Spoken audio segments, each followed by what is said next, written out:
Pudding তো অনেক খেয়েছেন, কিন্তু কখনো কি দেখেছেন কফি দিয়ে পুডিং তৈরি করা যায়? জানি কফি দিয়ে পুডিং তৈরি করা যায়, এটা আপনারা কখনোই দেখেননি।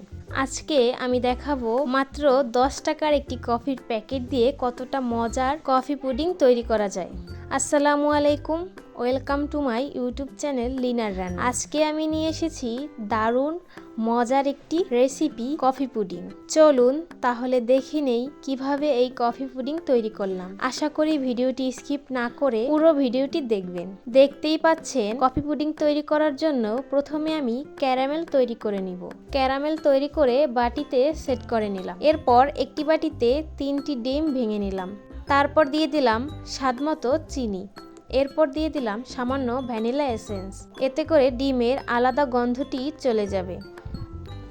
এখানে আমি নিয়েছি মাত্র 10 টাকা দামের একটি কফির প্যাকেট। আসলে এই কফিটাই পুরো রেসিপির বিশেষত্ব। আপনারা চাইলে যে কোনো কফি ব্যবহার করতে পারেন।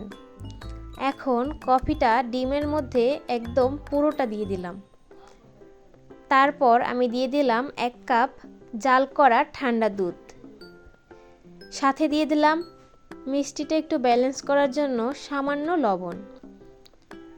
এখন একটি হ্যান্ড জুসার বা মিক্সারের সাহায্যে মিশ্রণটি খুব সুন্দর করে ফেটিয়ে নিব। আপনারা চাইলে কাঁটা চামচ দিয়েও ফেটাতে পারেন।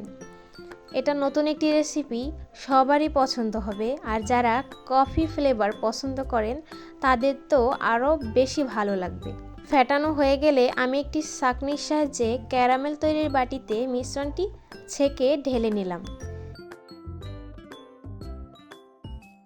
এখন পুডিংয়ের মোলটি ভাপে বসিয়ে দিলাম। এই তো 20 থেকে 25 মিনিট পর কাঠি দিয়ে পুডিং চেক করে নামিয়ে নিব। দেখতেই পাচ্ছেন কতটা সুন্দর হয়েছে। দেখতে যতটা সুন্দর, খেতে তার থেকে আরও বেশি মজা।